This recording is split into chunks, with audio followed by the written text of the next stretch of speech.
বাংলায় এবার বিনামূল্যে হবে একসাথে ১৯৫০টি রোগের চিকিৎসা। ওষুধের দামে মিলবে ৫০ থেকে ৮০% ছাড়। হাসি ফুটবে প্রায় ১.৫ কোটি পরিবারের মুখে, কারণ এবার রাজ্যে আনুষ্ঠানিকভাবে চালু হলো আয়ুষ্মান ভারত। হ্যাঁ, ঠিকই শুনেছেন, ১৬ই আগস্ট নেতাজি ইন্ডোর স্টেডিয়ামে আনুষ্ঠানিকভাবে চালু হলো আয়ুষ্মান ভারত প্রকল্প।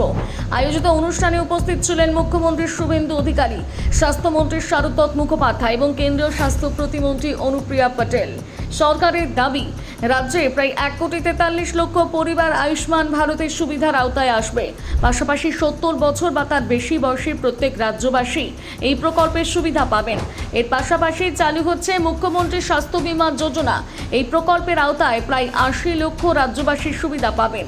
সবচেয়ে বড় বিষয়, দুটি প্রকল্প মিলিয়ে দেশের ৩৮,৬০৪টি হাসপাতালে চিকিৎসার সুযোগ পাওয়া যাবে বলে জানানো হয়েছে। এখন প্রশ্ন, কোন কোন হাসপাতালে চিকিৎসা মিলবে?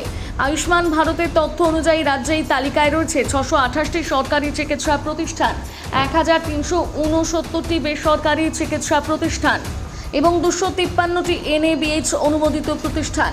আপনার এলাকায় কোন হাসপাতাল এই তালিকায় রয়েছে তা জানতে পারবেন সরকারি beneficiary.nha.gov.in পোর্টালে। একই জায়গা থেকে আয়ুষ্মান ভারত বা মুখ্যমন্ত্রী স্বাস্থ্য বীমা যোজনার স্ট্যাটাসও যাচাই করা যাবে। আরও একটা গুরুত্বপূর্ণ পরিবর্তন, আগে স্বাস্থ্য বীমা প্রকল্পে প্রায় ১,৭০০ ধরনের রোগের চিকিৎসা পাওয়া যেত। এখন সেই সংখ্যা বাড়িয়ে করা হয়েছে ১,৯৫০টি রোগ। তবে এখানেই শেষ নয়, রাজ্যের ১০০টি সরকারি হাসপাতালে চালু হচ্ছে অমৃত ফার্মেসি। এখন থেকে বিভিন্ন ওষুধ এবং চিকিৎসার সামগ্রীর ৫০ থেকে ৮০% পর্যন্ত ছাড়ে কেনার সুযোগ থাকবে।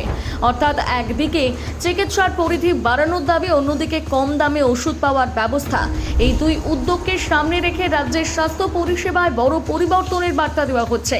তবে আপনার ক্ষেত্রে ঠিক কোন সুবিধা প্রযোজ্য, কোন হাসপাতালে তা পাওয়া যাবে এবং আপনার নাম তালিকায় রয়েছে কিনা সেটা অবশ্যই সরকারি পোর্টালে যাচাই করে নিন।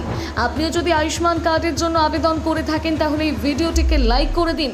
আর যদি আপনারা আয়ুষ্মান কার্ডের যোগ্যতার শর্ত এবং আবেদনের পদ্ধতি জানতে চান তাহলে অবশ্যই তা কমেন্ট করে লিখে জানান।